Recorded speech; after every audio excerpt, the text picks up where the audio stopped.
Yeah, let's we definitely got some stuff to talk about here today before we take some calls. I'll go ahead and drop the call in link here to the chat so you guys can join us. Um let's start with the positive. Let's start with the good.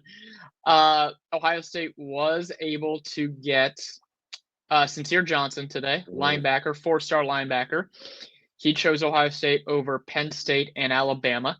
This is someone who they expected to get. Like he had a prediction locked in on Ohio State. I mean, he's a local kid. He's from Cleveland, Glenville. So this is someone Ohio State's had on their radar for a Yep. while. He is rated as the the eighth best edge player in the country, number two in the state of Ohio. He's 6'3", 240. He's got good speed, and this is someone that Laurinaitis did a lot of heavy lifting with recruiting wise. So, what are your thoughts on the Buckeyes being able to land Johnson? Very excited about it. Elite athlete, elite player. Of course, there's been talks of him either he has the versatility to be their straight up linebacker or edge rusher. But Yep. he has the body for it. Coming in 6'3", 240 pounds. I mean, the kid's massive, right? But I'm really interested to see where we put him. I'm interested to see what James Laurinaitis can do with him. Again, Cleveland, Glenville guy. It would have been very crazy if Ohio State never got him. Uh, Yeah, and Garrison's babysitting some yeah, sorry. guys. So if you see a baby Yeah, pop in, that's why. yeah, that's why. That's why. But no, man, I'm excited about it. Like everyone, I made a video about it earlier today, so go check that out after the stream today. But yeah, I'm excited. I think that uh, this is one of those pieces that I think can catapult the rest of the class, especially defensively. Yeah, no, I agree.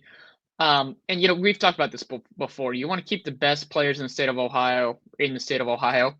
So, he's someone that the Buckeyes identified early on, and they wanted to get him. And the fact that Laurinaitis is the guy recruiting him, that tells me that that tells me that they're probably going to use him, you know, as a linebacker mostly. Maybe they'll occasionally use him on some blitz packages off the edge. But again, that just goes to more of maybe what Matt Patricia wants to do. They have multiple different packages that they're going to run defensively, and they feel like he is going to be someone who is versatile enough to run whatever packages that they need to. So, I really liked his tape. His highlight tape was insightful. Um, seems like he's got all the tools to play.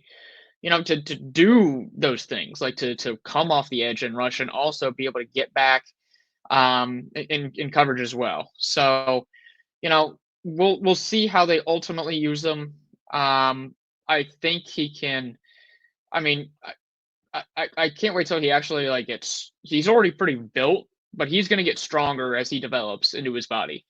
And for someone that big, that's kind of a scary thought for opposing defenses, especially when he's coming off the edge to rush on your Mm-hmm. quarterback. So that was the good thing that happened to Ohio State today on the recruiting front. And you know what?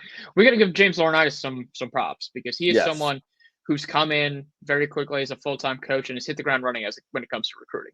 So for all the gripes that we have with some other assistant coaches, and we'll get to that, Laurinaitis is certainly not one of them. Where would you rank Laurinaitis right now in terms of the recruiting coaches on the staff right now? So Hartline's still doing a lot of recruiting, so he's still number one. I mean, Yes. the wide receivers he's able to get, that goes without saying. I think Tim Walton is probably number two, Mm-hmm. but I think Laurinaitis is right there at three, and it's close between him and Locke. Like, there's a lot of guys. Honestly, a lot of Ohio State, and this is why they've been so good. They don't have a lot of weak links when it comes to recruiting. Like, they've done a really good job of having guys who can lock in and get some of these prospects. Where would you rank them? Third.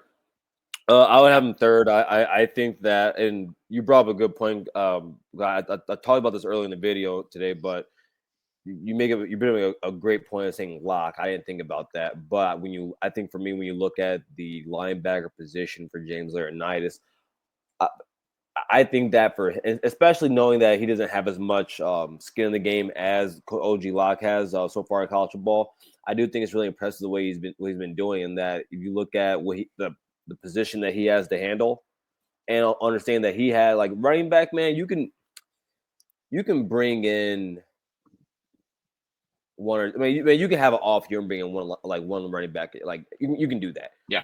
You can't do that with linebacker. You got to bring them in. It's a just like running back, it's a very high impact position. But again, I'm very impressed with James Laurinaitis. I mean, it's not even Ohio State talk. He's looking like one of the better recruiters in the nation right now. Rivaling. I mean, I should probably look these names up. But whoever Georgia's linebacker coach and whoever Alabama's linebacker coach or Texas linebacker coach, I think that his recruiting level is getting up to that tier. I mean, especially when you think about adding on to the fact that we had Petty John last year. So yes, and I think both of us expect to hear from Petty John this year, even as a true freshman. I mean, he may not play a lot, but he's definitely going to get some impactful snaps. Before we go ahead and bring in our first caller, I do want to get to the negative that happened. And, Ohio State was able to land Sincere Johnson, which was great, but they were also hoping to land someone we've talked about a lot on this show, and that's Luke Waffle. He was the top defensive player left on their board. Mm-hmm. And at the last second, last night it looked good up to last night. There was there was predictions made that Waffle was going to pick Ohio State, and then USC came off the top rope and handed him a giant NIL offer, and that's where his allegiance went to. So Waffle decided to go with USC over Ohio State. Personally, I know we both like Waffle, and we both would have loved to have him on the roster. Mm-hmm. But if you're just going to go ahead and go where the biggest bag is, not sure that's going to be a culture fit with Ohio State. So I'm not too upset. What do you think?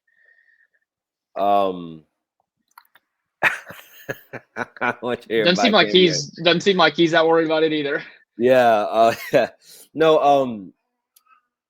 That's what. Yeah. But well, here's the thing. I'm kind of upset that again I didn't just stick to my guns and good grief, kid. I didn't stick to my guns and say, we weren't gonna get him.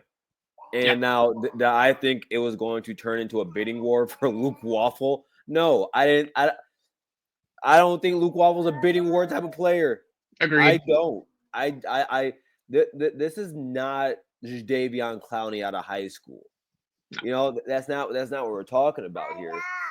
You get into a bidding war for guys like Felix Ojo, or maybe even Jeremiah Smith, coming out of high school, top end wide receiver playmaker like that. Those are the kinds of guys. Or if he even was I know these guys didn't really play in the NIL era when they were being recruited, but JT Tuimoloau, Jack Sawyer, those were 5-star recruits coming out of school who had some really good skills. Those are guys, either Bosa brothers. Those are guys you pay high top dollar for. You don't get a bidding war for, like you mentioned, someone of Luke Waffle's caliber. So, it is what it is. He's going to be playing Ohio State now that USC's in the Big Ten. So, it'll be interesting to see how he enjoys that decision when he's playing in the shoe and getting torn up. So, we'll see about that. No, I was going to say, and on top of that, listen, Luke Waffle, I thought he would as highly ranked as he was 55th in the country. I still thought that he was a project type of player. When you watch his film, you are watching Jack Sawyer. That is what you were watching. You were watching a guy with no moves.